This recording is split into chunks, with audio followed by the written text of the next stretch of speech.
T'es sûr que tu n'es pas un autiste? Non. Non. Je suis pas un autiste. Tu n'es pas un extraterrestre? Non. Voilà le petit, le jeune. Vraiment, je suis tellement fier de dire que nous sommes en Côte d'Ivoire. Je suis de la Côte d'Ivoire. C'est une très grande fierté. Regardez-moi le petit Loévan Krekoum, champion du monde de dictée à 10 ans. Écoutez son parcours. Samuel, est-ce que tu ne serais pas un génie? En toute humilité, je me qualifie pas de génie. Je suis un enfant normal, sauf que j'aime beaucoup travailler. T'es sûr que tu n'es pas un autiste? Non. Non. Je suis pas un autiste. Tu n'es pas un extraterrestre? Non.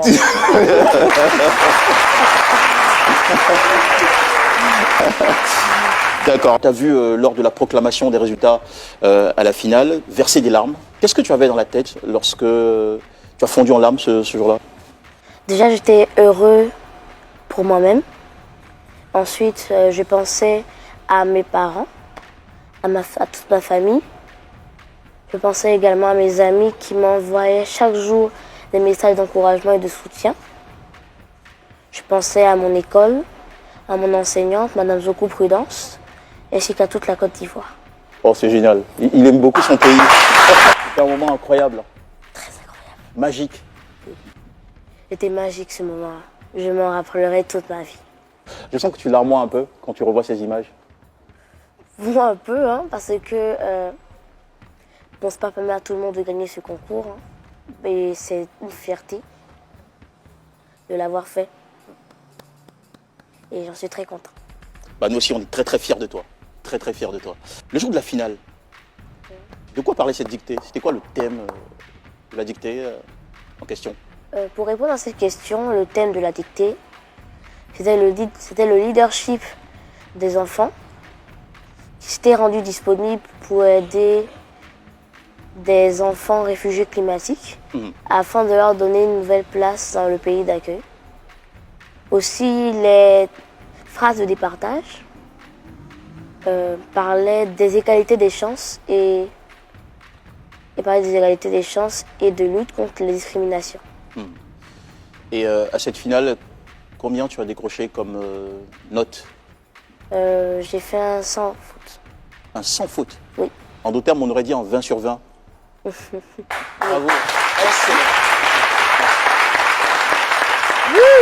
Mais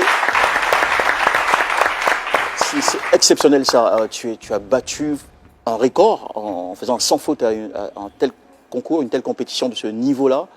C'est une grande première. Et mon cher Samuel, on a envie de savoir, mais comment tu t'es préparé à ça? Comment tu as préparé ce rendez-vous? Je fais beaucoup de lectures. Mes parents m'ont aidé à maîtriser, à réviser les règles de vocabulaire, d'orthographe, de conjugaison, de grammaire. Et je fais des dictées sur différents sites, y compris le site de la Fondation. Tu as le temps de t'amuser. J'ai l'impression que tu es un garçon très studieux, qui passe plus de temps à lire, à bosser, à étudier. Bon, je m'amuse, mais vu que depuis quelques temps, je viens d'un emploi du temps assez chargé, donc je n'ai pas le temps de beaucoup m'amuser, mais bon, c'est juste un petit moment et après, bon. On retrouve le plaisir après. Qu'est-ce qu'on gagne à cette compétition? Est-ce que tu veux nous répondre ou tu souhaiterais que je pose la question à côté? Bon, je vais répondre à la question. D'accord. La Fondation m'a offert une bourse de $2000. Une bourse de $2000. Une bourse d'études de $2000. D'accord. Elle m'a également offert un logiciel de correction appelé Antidote. Antidote, un logiciel de correction, d'accord. Et il m'a offert également des ouvrages et des yeux pour m'aider à me divertir. C'est génial ça. Et à te cultiver aussi. Avec cette bourse de $2000, est-ce que tu as déjà une idée de ce que tu vas en faire? J'ai pas encore d'idée, mais ce que je sais, c'est que je me suis déjà dit que je vais prendre cet argent pour investir dans mes études. D'accord. Peut-être pour étudier quelque part d'autre. Ouais. Samuel, est-ce que tu as du soutien scolaire? Est-ce que tu travailles avec ce qu'on appelle à Abidjan un répétiteur, un maître de maison? C'est comme ça qu'on le dit ici. Bon, pour répondre à ces questions, je n'ai ni répétiteur ni soutien scolaire. quand je travaille avec mes parents quand c'est nécessaire.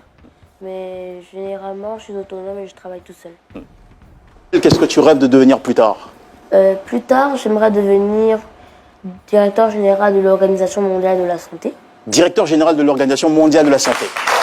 Il a de grands rêves. Hein. On peut ajouter que Samuel n'est pas que brillant en français ou en dictée. Il a remporté cette année un concours. Je crois que c'est un concours de mathématiques, d'après ce que j'ai appris, qui était organisé dans tout l'IEP de Cocody. Donc c'est le meilleur élève en mathématiques. IEP Atoban. À Tauban, d'accord. Donc excellent en français, en dictée et brillant en mathématiques. Franchement, il est complet. Bravo. Wouh. Est-ce que vous avez entendu ce qu'il a dit? Champion du monde de dictée, ça c'est un. Et puis champion de mathématiques.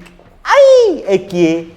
Non, tes parents, je les félicite. Maman, je m'agenouille devant toi. Tu es forte. Papa, la même chose. Tu es fort. On peut faire ça. Aujourd'hui, tu vas voir nos enfants là. Tu vas demander qu'est-ce que tu veux faire. Il est devenu chanteur. Il est devenu danseur. Il est devenu prenez exemple. Dans la vie, là, il faut avoir des ambitions. Il faut avoir des ambitions. Est-ce que vous avez entendu ce qu'il veut faire de sa vie plus tard? Plus tard, j'aimerais devenir directeur général de l'Organisation mondiale de la santé. Yeah! Non. Bravo. Partagez au maximum. Partagez. Si vous êtes fiers de ce petit, si vous êtes fiers de la Côte d'Ivoire, si vous êtes fiers d'être ivoirien, partagez. Le son est bon? Petit, plein de bisous là-bas à ta famille et puis à toi. Je t'embrasse fort, bravo. À bisous.